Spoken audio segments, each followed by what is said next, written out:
gouvernement du Sénégal jot na bind ab bataaxal muy doon ab décret di xamle ne li nga xam ne mooy gouvernement bi dañ koy dissoudre maanaam lii di remaniement mooy am mais boobu ba tey ki nga xam ne moom mooy Amadou Ba di le candidat choisi de la coalition Benno Bokk Yaakaar moom mooy doon premier ministre ba léegi.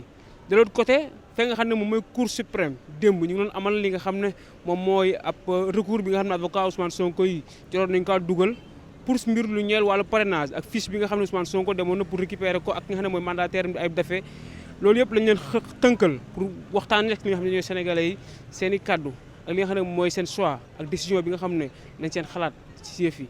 kilifa gi ñu ngi lay siyaar tey nag ñu bëggoon waxtaan li nga xam ne moom mooy tolluwaayu réew mi si wàllu politique dem gis nañ li nga xam ne mooy dissolution du gouvernement par le président de la république ban jàngat nga si am. waaw sant yàlla alhamdulilah xam nga réew du Macky Sall du man rek réew mooy réew ñun ñëpp parce que ñun duñ mës a contre état maanaam képp ku am sax dégg-dégg ci wàllu yàlla doo contre état parce que suñu borom moo ko fi teg mooy li ñu war a def rek mooy ñaanal ko yàlla dëgëral ko ba nga xam ni li nga xam ni moom la namm ci lu baax ci réew mi yàlla antul ko. est-ce que du am ay répercussions maanaam des conséquences par rapport ak nu ñu toogee tey benn ministre liggéeyul. conséquences kañ bari ci lañ dëkk parce que faay bu mën a am rek ci réew ci askan wi lay répété wu ñoom ñoo koy subir parce que boo xoolee crise de mooy yokku courant bi ndox bi soxna sëñ bi Sénégal fi mu ne waratu toll foofu. parce que suñu bàyyi ak suñu ndey sonn nañ nag wax dëgg yàlla soo xoolee ba xool xam ni gars yi sonn nañ. ku jëm politique bi ñuy wax wàllu parrainage amay problème. waaw mais loolu gars yi ñoo koy chargé wu rek maanaam charge bi mooy lan képp koo xam ni say parrainage jaar na ci yoon ñu bàyyi la nga dem élection képp koo xam ni war nga dem élection ñu bàyyi la nga dem élection que le meilleur gagne waaw suñu borom moo yor nguur ak lu mu mënti demee suñu borom moo yor nguur di ko jox ku leen ni suñu borom dama jox nguur gi suba. kenn xamul mën na nekk wax loolu la affaire bi loolu la rek. wàllu mbiru cour suprême ak Ousmane Sonko ak ay avocats am ñoom démb ñuy dut baaraam tuuma état du Sénégal.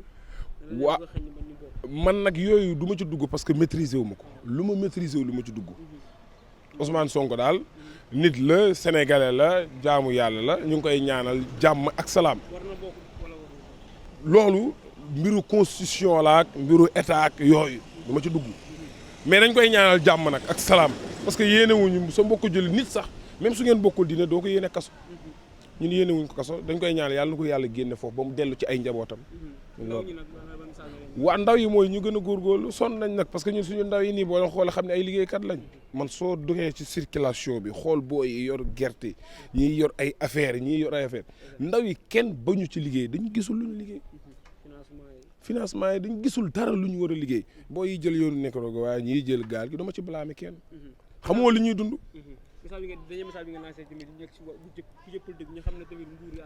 nguur yàlla moo ko fiy teg nguur yàlla moo ko fiy jëlee suñu jeexalee dañuy dem par force par A ou B bu ñu jeexalu tit du ñu mën a dem te jeexaluñ parce que suñu boroom mooy joxe nguur di ko nangu nguur nag ni mu neexee moo tax suñu boroom wax ci Alxuraan bu ma koy nangu dama ko jëlee ak nu mu neex dama koy foqarti parce que xam naa ne dafa neex du ngeen ko joxe ci nu mu yombee kon nag ñi ngi ñaanal képp koo xam ni war nga bokk ci élection yi wala ëllëg ki nga xam ne moo war a yor nguur gi réew mi ñu ngi koy ñaanal jàmm ak salaam te bu ñëwee yàlla suñu borom yombalal ko yenn wi woyofal ko ba nga xam ne fa tabaarakallah. Si vous voulez que je vienne à l'actualité, hier j'ai appris qu'il y a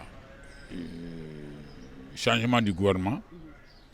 Comme on a dissous le gouvernement qui était là, il va falloir que dans les 24 heures ou dans les 48 heures, qu'on change le gouvernement. Bon, vu les activités actuelles du pays, il faut bien sûr qu'il y ait un gouvernement. Parce que le président a déjà nommé un premier ministre, il a dissous le gouvernement, il a nommé un premier ministre. À la personne de quelqu'un que la coalition Benno Bokk Yaakaar, par le choix du président, a été désigné pour candidat aux élections de 2024. À cet effet, il faut que certains ministres qui avaient démissionné parce qu'ils ne sont pas d'accord avec le choix du président et des postes qui ont été libérés par certains ministres, le Premier ministre ne peut pas tout faire. il est obligé donc de chercher une équipe pour remplacer ces gens-là, pour qu'on puisse travailler. Quelles sont les conséquences économiques au-delà des faits? Mais les conséquences économiques, moi je ne parle pas beaucoup des conséquences. Et vous savez, le Sénégal est un pays, quand vous comparez à beaucoup de pays africains, le Sénégal est un pays qui a fait vraiment des progrès. Hein. Nous avons fait beaucoup de progrès. Les gens ne se rendent pas compte. Parce que je sais qu'il y a beaucoup de Sénégalais dans la diaspora. Mais ceux qui sont là souvent ne se rendent pas compte que tout ce qui a été fait au Sénégal, le gouvernement a fait beaucoup de choses. Mais personne ne peut tout faire.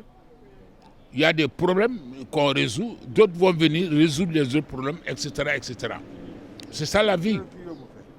Par rapport à la justice, hier nous avons constaté à la Cour suprême, le juge avait refusé à Ousmane Sonko les fiches comme l'a fait la DGE.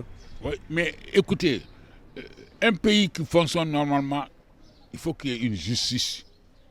Parce que sans justice, nous aurons énormément de problèmes. Ça va être la loi du plus fort. Et il sera difficile de vivre.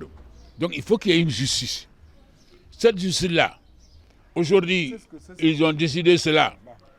Nous allons taper des mains parce que nous sommes contents. Demain, ils vont décider autrement. Nous allons dire que cette justice-là n'a pas fait son boulot. C'est pas ça. Sur les fiches de parrainage? Mais sur les fiches de parrainage, je crois que c'est tout à fait normal.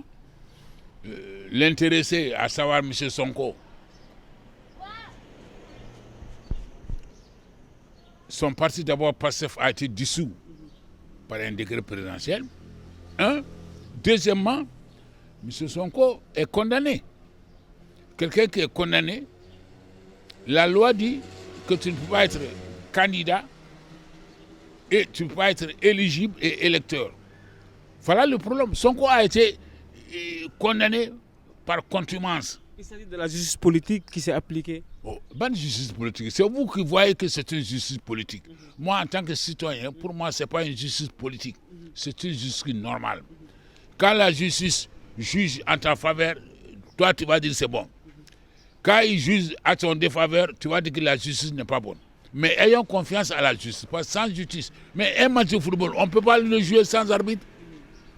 Si on veut jouer un match de football sans arbitre, le match ne va pas continuer. 2024, qu'est-ce qu'on pourrait attendre avec la floraison des candidats? La floraison des candidats, moi je vous dis que d'abord avec le parrainage et d'autres critères, beaucoup de candidats seront éliminés.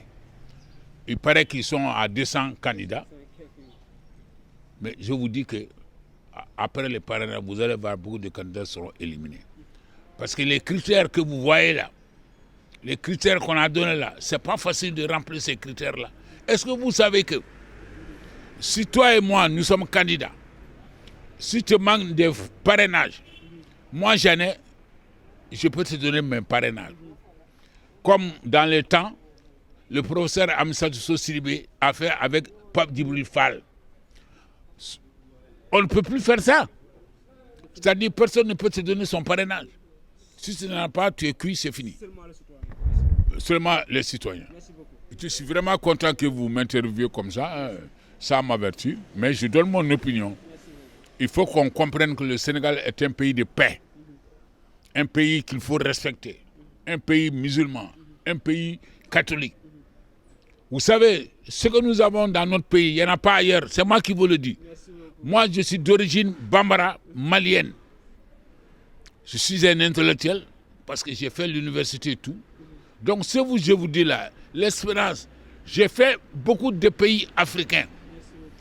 Ce que j'ai au Sénégal là, ce que je vois au Sénégal, beaucoup de choses n'ont pas là. Au Sénégal, il n'y a pas de coup d'État. Tout le monde doit dire Alhamdoulilah. C'est très très important. Donc, il ne faut pas que les jeunes et d'autres personnes viennent nous créer des problèmes. Et demain, si jamais ce qu'ils veulent se réalise, nous allons regretter. réew mi métti na trop ñun jeunes ñi bëgg nañu liggéey te ñu wax dëgg ne yàlla réew mi métti na trop Sénégal moom yaay ñafe reyante sa bopp foo liggéey sax problème lay doon da ngay gis ñi dañuy xëy di taaba si marché yi gis nga suñuy paraga la ñuy yore di taaba si marché yi tey ñi teg fii ñi yëkkati ñi suba ñi teg fee ñi yëkkati ñi fu ñu teg liggéey sax problème la moo tax suñu morom ñu dugg si gaal yi di dugg dem fu nekk pour bëgg a tekki rek.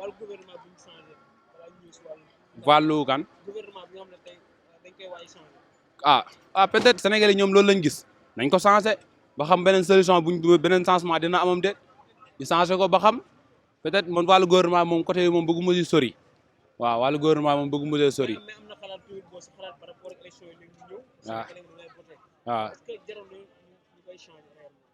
waaw Sénégalais yi ñoom liñ gis rek xam nga ni ñoom bokkuñ xelaat ñoom Sénégalais yëpp luñ dëppoo gis ne ñoom changé ko daal lañ gis nañ ko changé waaw ñun daal loolu lañ gis waaw. par rapport ak li nga xam ne moom mooy mbiru Cour suprême démb Ousmane Sonko joxuñ ko fiche de parrainage loolu tamit an la mooy sa jàngat balaa ñuy ñëw si par rapport ak seen liggéey ak lu ni mel. Mais man moom wàllu politique moom bëgguma si sori waaw war na yàlla wàllu politique moom man ban gis-gis laa si am si laat Ousmane Sonko moom Sénégal yi bëgg nañ ko te bëgg nañ mu jiite ñi ñun ndaw ñi bëgg nañ mu jiite ñi nañ ko jox réew mi man Ousmane Sonko 100% la ñun ndaw ñi bëgg nañ ko nañ ko jox mu jiite ñi man loolu laa si gis ñu liggéey ñun ñu ngi nii ndaw ñu liggéey seen problème lañ ñu ngi bëgg liggéey mënuñu am fu ñu liggéeyee ñaata jeunes ñoo lay romb fii bëgg liggéey amuñ luñ liggéey xëy di taxawaalu liggéey sax am liggéey sax jafe leen bu nga koy am pour nga liggéey problème la foo teg ñu yëkkate la marché baa ngi nii dañuy toog tuuti ñu yëkkataat ñi ñëm ñu jógee koo fi xam nga loolu dafa métti.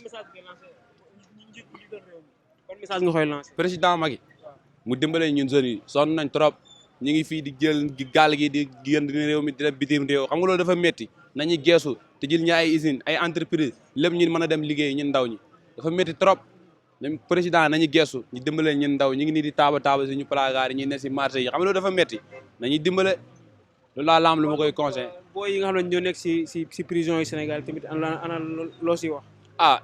booy yi ndaw yi ay xale yu ndaw lañ ñu leen jàppale ñu dellu seen waajur dem liggéey booy yi bonuñ ñàkk pexe rek moo leen dugal foofu tey nga xëy yoroo benn dërëm nga ñàkk pexe ñëw jël àllu jàmm def nangam ñàkk pexe la boo amoon si loo jàpp doo ko def nañ génnee booy yi ñu dimbali leen ñu dem liggéey si ñaata morom ñoo nekk ci prison yi te defuñ dara nañ leen génnee ngir yàlla ñu dimbali leen ñu dem dellu seen waajur liggéey. yenn ministre yi yenn kilifa yi ñuy toppee ay lu ni mel càcc ak lu ni mel. comme yenn kilifa yi ñu toppee. yenn kilifa yi nga xam ne tey ñu ngi si kujje politique bi jox leen suñu xaalis askan bi ñoom ñu koy aakimoo ana ñooñu la ngeen di wax. en tout cas daal lu ma leen di wax ñu geesoo ñi ñun ñi nga xam ne amuñu yenn moyens yi ñu geesoo ñu dimbale ñi yenn kilifa yi ñoom li ñuy jël ak yooyu noonu loolu ñoom la rek ñoom seen biir la ñoom nañ ko gérer mais nañu geesu ñun ñu dimbale ñi man loolu laa am lu ma siy wax. kan waxuma def maa moom nen waxuma si moom dara dama Ousmane Sonko moom laa bëgg 2024 incha allah nañu ko falal mu jiite ñi ñun doy nañu nañu ko falal.